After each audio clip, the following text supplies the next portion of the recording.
Good morning class. कैसे हैं आप सब? आज का हमारा टॉपिक है nature and significance of management, class 12 business studies, chapter number first. Okay, चलिए आज पढ़ते हैं इसके बारे में। ठीक है, सबसे पहले पढ़ते हैं कि मैनेजमेंट किसे कहते हैं। मैनेजमेंट क्या होता है? मैनेजमेंट एक वो प्रोसेस है, मैनेजमेंट एक वो प्रोसेस है जिसमें गेटिंग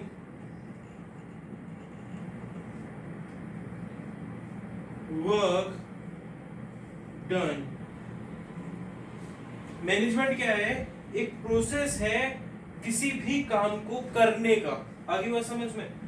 किसके ऑब्जेक्टिव के साथ? M of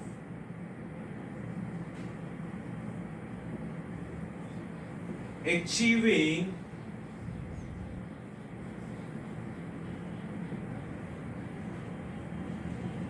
organisation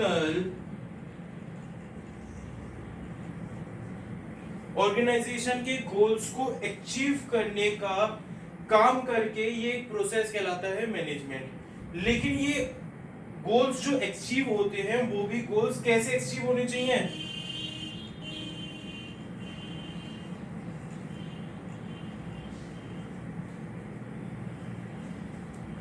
effectively and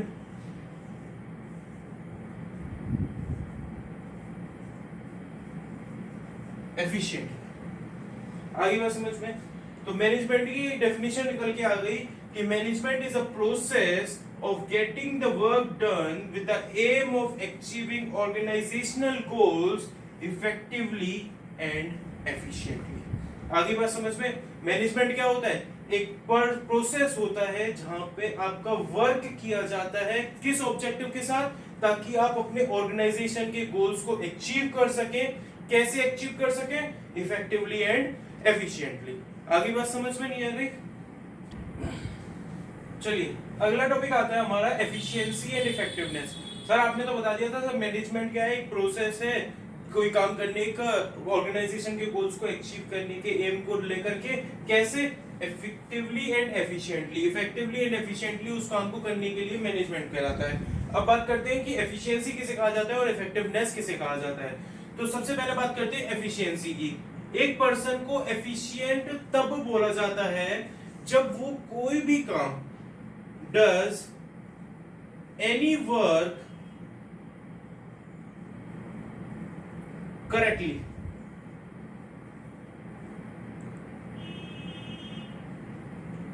जब वो कोई भी काम सही करता है, सिर्फ इतना ही नहीं, प्लस विद मिनिमम कॉस्ट,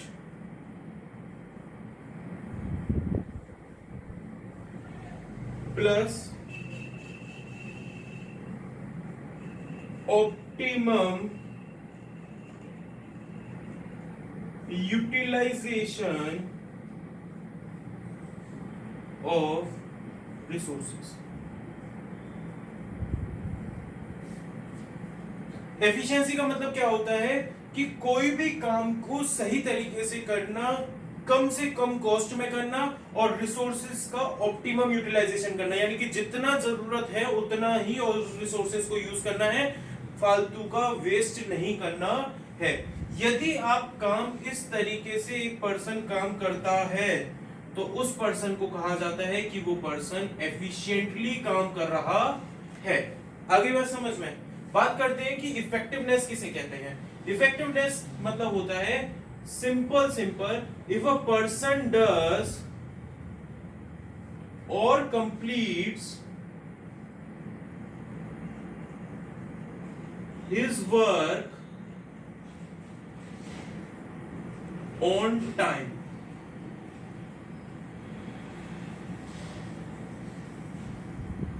यानी कि यदि कोई भी पर्सन अपना काम समय पे पूरा करता है तो उसे बोलते हैं इफेक्टिवनेस। आगे बात समझ में या नहीं आ गई? आगे समझ में? चलिए अब देखिए, आप जानते हैं कि जैसा कि मैंने बताया दोनों के बारे में मैंने आपको बताया है। आप देख सकते हैं कि दोनों की खासियत जो है वो एक दूसरे से बिल्कुल ही डिफरेंट है। लेकिन मैनेजमेंट क्या करता है, मैनेजमेंट इन दोनों को साथ में लेकर के चलता है। मैनेजमेंट इन दोनों को इंटर रिलेट करके चलता है।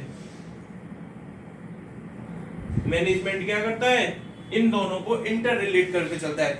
यानी कि मैनेजमेंट ये कहता है कि मैं जो भी काम कर रहा हूं उस काम को बिल्कुल सही तरीके से करूं, मिनिमम कॉस्ट पे करूं, रिसोर्सेज का ऑप्टिमम यूटिलाइजेशन करूं, प्लस साथ ही साथ में जो काम हो रहा है वो मैं समय पे करके दूं पूरा का पूरा काम।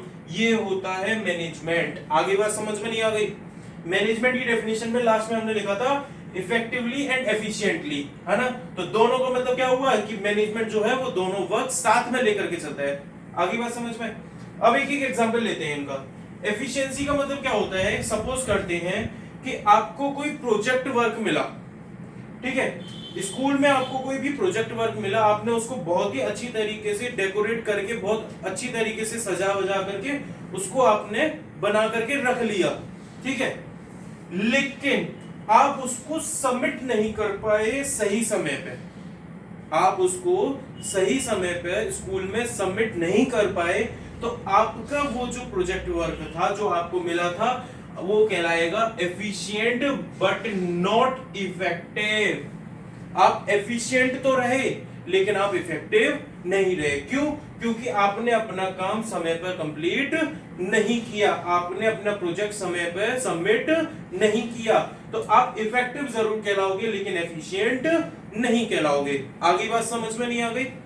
एक और एग्जांपल लेते हैं जिसमें इफेक्टिवनेस होगा और एफिशिएंसी नहीं होती है, ठीक है? सपोज करते हैं आपको सेम प्रोजेक्ट मिलता है, उसी एग्जांपल को लेकर के चलते हैं।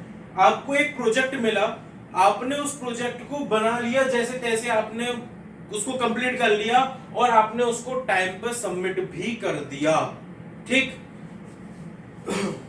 तो आपका यहां पे टाइम पे सबमिट हो गया, आप इफेक्टिव हो गए नहीं हो गए?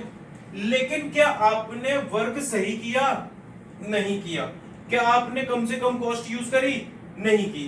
क्या आपने रिसोर्सेज का सही यूटिलाइज किया? नहीं किया। यानी कि आपका काम उस केस में इफेक्टिव तो है लेकिन एफिशिएंट नहीं है। आगे बात समझ में नहीं आ गई? ठीक है, अब एक एग्जांपल लेते हैं कि जिसमें एफिशिएंसी भी हो और इफेक्टिवनेस भी हो, जो कि मैनेजमेंट में चलता है। मैनेजमेंट ने क्या कहा कि मैनेजमेंट में एचआर डिपार्टमेंट को कोई वर्क सौंप दिया।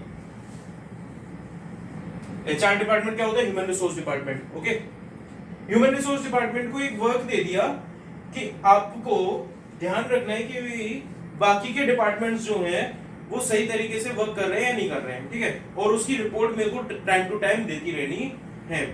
ये कंपनी के सीईओ वगैरह ने एचआर डिपार्टमेंट को ऑर्डर दिया।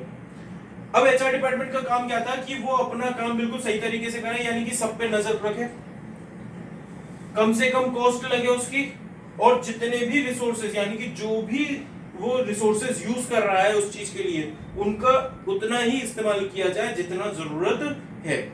ये सारे काम एचआर डिपार्टमेंट ने तीनों काम कंप्लीट किए, प्लस साथ ही साथ ने उसने अपने हायर अथॉरिटीज यानी कि टॉप लेवल मैनेजमेंट को सारी की सारी रिपोर्ट टाइम पर भी सबमिट कर दी। तो उस केस में एचआर डिपार्टमेंट का जो काम होगा वो एफिशिएंट भी होगा और इफेक्टिवली भी होगा। आगे बात समझ में नहीं आ गई? तीनों का केस समझ में आया? आइए बढ़ते हैं अगले टॉपिक की तरफ जिसका नाम है कैरेक्टरिस्टिक्स ऑफ मैनेजमेंट। अब यहाँ पे हम बात करेंगे मैनेजमेंट की कैरेक्टरिस्टिक्स के बारे में। मैनेजमेंट को मैं छोटा लिख देता हूँ, ठीक है? कंफ्यूज मत होना बच्चों। सबसे पहला कैरेक्टरिस्टिक होता है कि मैनेजमेंट जो होता है वो एक गोल ओरिएंटेड प्रोसेस होता है। कैसा प्रोसेस होता है? Goal oriented.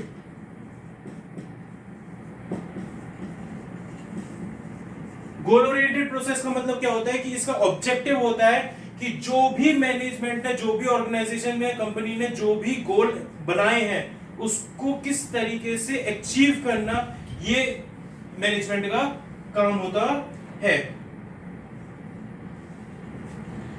दूसरा कैरेक्टरिस्टिक्स मैनेजमेंट की क्या होती है कि वो परवेसिव होता है।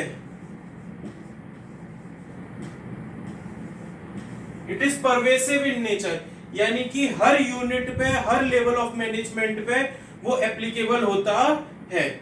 चाहे कोई सा भी लेवल ऑफ डिपार्टमेंट ले लो, कोई भी लेवल ऑफ मैनेजमेंट ले लो, वो सब कुछ आराम से हर एक पे एप्लीकेबल होता है। ठीक है।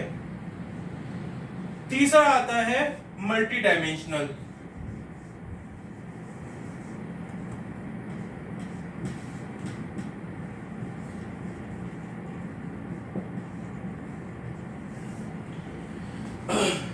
मल्टी डायमेंशनल मतलब क्या होता है कि मैनेजमेंट जो होता है वो एक ही डायमेंशन में काम नहीं करता, वो अलग अलग डायमेंशंस में भी काम करके चलता है। मैं जैसे कि इसमें आ जाता है आपका management of work, management of people और management of operations. Management of work में क्या होता है कि मैनेजमेंट किया जाता है कि किस तरीके से आपको काम करना है, किस तरीके से आपको आगे का मैनेजमेंट देख करके चलना है, काम से रिलेटेड, वर्क से रिलेटेड। ठीक है। प्यूपिल में क्या होता है कि प्यूपिल्स का मैनेजमेंट किया जाता है, से फॉर एग्जांपल कि कितने लेबर, कितने लोग आपके किस डिपार्टमेंट में कहां पर जाएंगे, ये सारा का सारा मैनेजमेंट ऑफ प्यूपिल के अंदर आता है। और मैनेजमेंट ऑफ ऑपरेशंस मतलब कि हमको किस तरीके से ट्रेड करना है, किस तरीके से काम करना है, वो मैनेजमेंट ऑफ ऑपरेशंस, यानी कि बिजनेस के, कंपनी के जितने भी ऑपरेशंस होते हैं, जितनी भी वर्किंग्स होती हैं, उन सारा सब चीज का मैनेजमेंट भी ये सब मल्टी डायमेंशनल के अंदर आता है।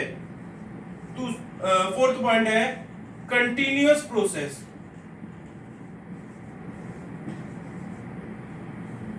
मैनेजमेंट क्या होता है? कंटिन्यूअस प्रोसेस होता है, ये कभी भी टूटता नहीं है।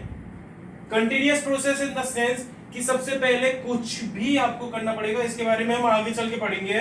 मैनेजमेंट के 5 प्रोसेस होते हैं। मैनेजमेंट के 5 प्रोसेस होते हैं।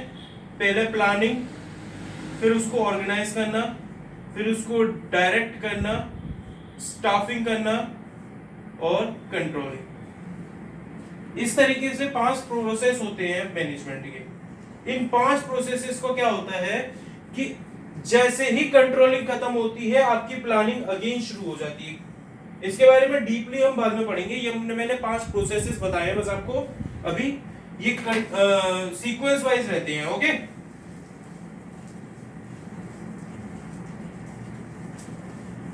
इस प्रोसेस का मतलब समझ में आया? मैनेजमेंट जो होता है वो कंटिन्यूअसली काम करता है, कंटिन्यूअसली वर्क करता है, वो बीच बीच में टूट करके काम नहीं करता है। आगे बात समझ में? अगला आता है कि मैनेजमेंट जो है वो एक ग्रुप एक्टिविटी होती है।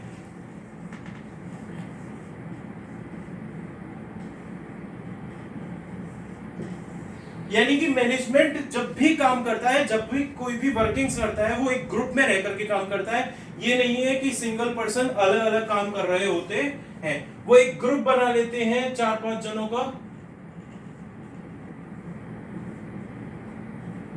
और वो सारा का सारा ग्रुप मिल करके काम करता है।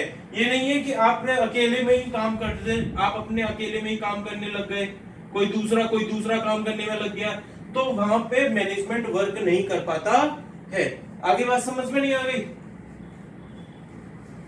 अगला पॉइंट आता है इसका कि ये डायनामिक होता है।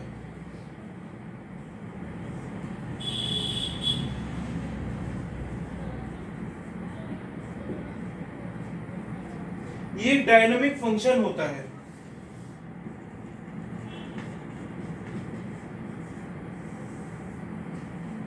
डायनेमिक फंक्शन मतलब क्या होता है? जैसे जैसे आपका एनवायरनमेंट चेंज होता रहेगा, जैसे जैसे आपकी सराउंडिंग्स में चेंजेस आते रहेंगे, ये उन चेंजेस के अकॉर्डिंगली अपने आप को खुद ढालना शुरू कर देता है। यानी कि सपोज करते हैं, अगर गवर्नमेंट पॉलिसीज में कोई चेंजेस आया, तो ये उन गवर्नमेंट पॉलिसीज के चेंजेस में अपने आप को फिर डालना शुरू कर देता है। या फिर कोई भी एनवायरमेंटल चेंजेस होते हैं, यानी कि आउटसाइड द बिजनेस कुछ भी चेंजेस होते हैं, या इनसाइड बिजनेस कुछ भी चेंजेस होते हैं, जिसे इंटरनल और एक्सटर्नल चेंजेस भी कहा जाता है, उन चेंजेस के अकॉर्डिंगली ये अपने आप को ढाल लेता है। ये एक बहुत बढ़िया क्लासिफिकेशन होता है मैनेजमेंट का। 7th पॉइंट आता है कि ये इंटेंजिबल फोर्स होता है। इंटेंजिबल फोर्स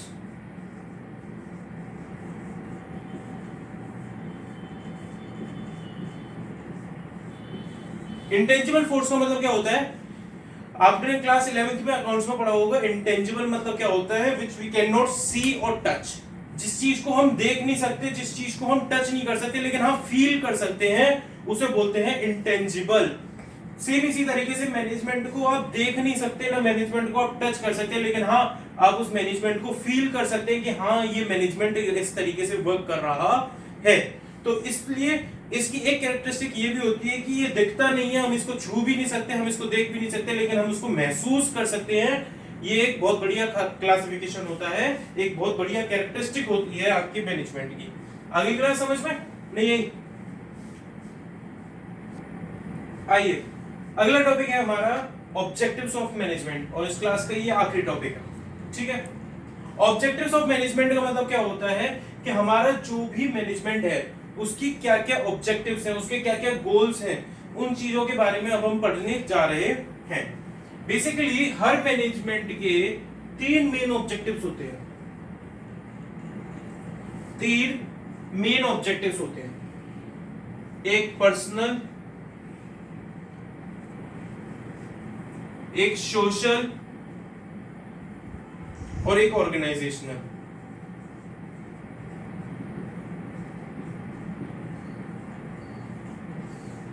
ठीक है, बेसिकली मैनेजमेंट के 3 ऑब्जेक्टिव्स होते हैं, ब्रॉडली क्लासिफिकेशन हुआ है उनका 3 पार्ट्स में, एक ऑर्गेनाइजेशनल ऑब्जेक्टिव्स, एक सोशल ऑब्जेक्टिव्स और एक पर्सनल ऑब्जेक्टिव्स। आइए सबसे पहले बात करते हैं पर्सनल ऑब्जेक्टिव्स की। पर्सनल ऑब्जेक्टिव्स में क्या होता है, मैनेजमेंट एक ध्यान रख के चलता है कि जो भी वर्कर्स या फिर जो भी लेबर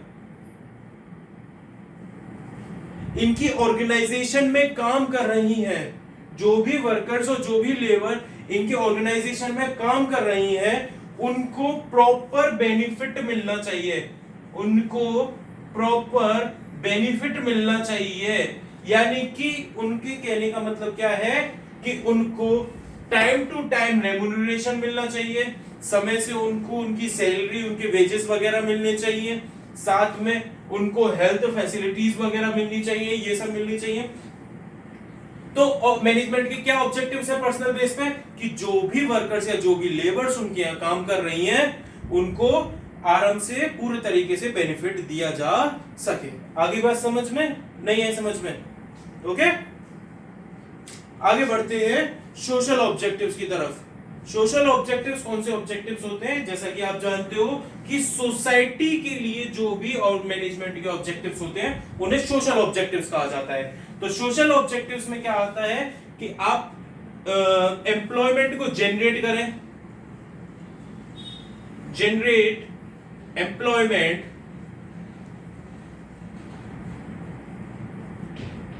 टू वीकर सेक्शंस,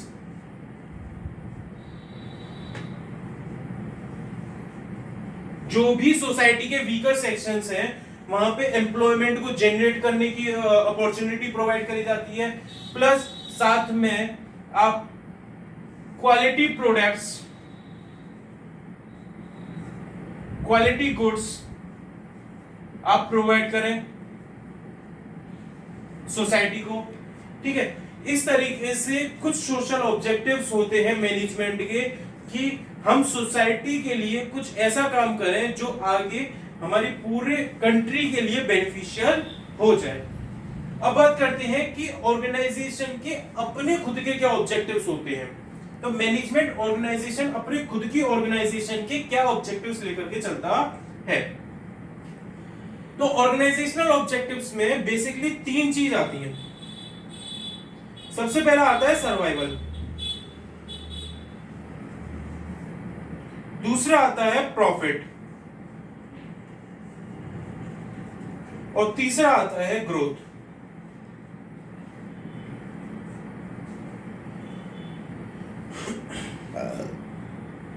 अब देखिए इसमें क्या होता है कि आपके जो ऑर्गेनाइजेशनल ऑब्जेक्टिव्स होते हैं उसमें सर्वाइवल में क्या होता है कि आप सबसे पहले अपने बिजनेस में देखते हैं कि हमें अपने मार्केट में सरवाइव कैसे करना है, हमें मार्केट में किस तरीके से अपनी स्टैंडिंग बना करके रखनी है, किस तरीके से मार्केट में हमें एंटर होना है, किस तरीके से हमको अपने आप को सरवाइव करके चलना है, ताकि आगे वाले टाइम पे हम अपना बिजनेस को खूब अच्छी तरीके से चला सके। आगे बात समझ में। प्रॉफिट में क्या आता है कि देखो यहां पर तो आप सरवाइव करने की सोचते हैं, प्लस यहां पर आप केवल अपनी कॉस्ट को रिकवर करते हैं। यहां पे आप क्या करते हैं, केवल अपनी कॉस्ट को ही रिकवर करके चलते हैं। प्रॉफिट में क्या होता है, जब एक बार आपने अपनी कॉस्ट को रिकवर करना स्टार्ट कर दिया, एक बार आप मार्केट में एंटर हो गए, आपने मार्केट में अपनी स्टैंडिंग बना ली, उसके बाद आप क्या सोचते हो कि हाँ अब हम प्रॉफिट कमाना स्टार्ट करते हैं। तो इसमें क्या होता है, आप यहां पे कॉस्ट तो रिकवर करते ही हो, यहां पे कॉस्ट तो रिकवर होती ही है, प्लस साथ में अर्निंग भी होती है आपकी। यहां पे अर्निंग्स इन द सेंस वो प्रॉफिट कहलाती है आपकी। ठीक है, अब यहां पे आपकी केवल कॉस्ट रिकवर हो रही है, यहां पे आपकी कॉस्ट रिकवर के साथ साथ अर्निंग्स भी हो रही हैं। अब बात करते हैं, जब आपकी अर्निंग्स होती हैं, आप सरवाइव कर गए, आप किसी चीज पे आपने कोई नया बिजनेस चालू किया, उसमें आपने सरवाइव भी कर लिया, आप अच्छा खासा प्रॉफिट भी कमाने वाली स्टेज को आ चुके हो, तो उसके बाद फिर आप क्या सोचते हो कि भाई अब तो सिचुएशन आ गई है, अब हल्के हल्के करके अपने बिजनेस को बढ़ाया जाए, अपने बिजनेस को किस तरीके से अब हमें एक्सपेंड करा जाए। तो उसके लिए आपकी जो ये अर्निंग्स होती है ना, अगर ये अर्निंग्स आपकी रेगुलर बेसिस पर रहती है, तो कंपनी या ऑर्गेनाइजेशन जो होती है वो ये सोचती है कि हम अब अपने बिजनेस को किस तरीके से बढ़ाएं। ठीक है, तो उसके लिए अगला ऑब्जेक्टिव होता है ऑर्गेनाइजेशन का कि ग्रोथ लाना। तो ग्रोथ में क्या है, वो अपने बिजनेस को एक्सपेंड कर देती हैं, यानी कि उस बिजनेस को बढ़ाने की सोचती हैं। आगे बात समझ में। ये था आपका ऑब्जेक्टिव मैनेजमेंट के 3 ऑब्जेक्टिव्स होते हैं, ऑर्गेनाइजेशनल, सोशल और पर्सनल। पर्सनल ऑब्जेक्टिव्स में वर्कर्स और लेबर्स के बेनिफिट्स की बात करी जाती है, उनको टाइम पे कंपेंसेशन देना, रेम्युनरेशन देना, सब काम करना। सोशल में सोसाइटी के प्रति आपके जो ऑब्जेक्टिव्स होते हैं, एम्प्लॉयमेंट जनरेशन वगैरह एंड ऑल। ऑर्गेनाइजेशनल में ऑर्गेनाइजेशन के क्या ऑब्जेक्टिव्स होते हैं, पहले सर्वाइव करना मार्केट में, फिर उसके बाद प्रॉफिट कमाना, और प्रॉफिट जब आप कमाने लग जाते हैं तो उसके बाद ग्रोथ अब की सिचुएशन पे आना, अपने बिजनेस को एक्सपेंड करना। Okay class, thank you.